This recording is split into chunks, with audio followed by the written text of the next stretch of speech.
जय हिंद सांग मैंने आम चैनल को आपको स्वागत। तो आप चलते देखना आज रही कौन अपडेट ना IGNOU BEd result already publish होती। तो IGNOU BEd provisional merit list already आसी जाइए। तो देखिपारे टोटाल रैंक वाइज आपंकर मेरिट लिस्ट अच्छी।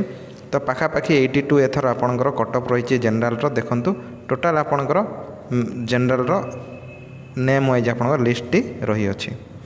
यापर आपंकर रही ओबीसी लिस्ट। तो यह रही आपंकर ओबीसी लिस्ट आप जो ओबीसी कैंडिडेट मान रही से लिस्ट यह रही है। प्राय 76 रु आपंकर ओबीसी को नि जाइए। आपंकर एससी कैटेगोरी देखो एससी कैटेगोरी लिस्ट आपंकर जो एससी कैंडिडेट मन अच्छा से निजर नेम गुड़ी को चेक कर देखो। यह रही आपंकर एसटी कैंडिडेट मानकर जो मैंने एसटी कैटेगोरी एप्लाई करते देखो से लिस्ट यह रही है। देखो जो मैंने ईडब्ल्यूएस कैटेगोरी एप्लाई करते से लिस्ट रही है।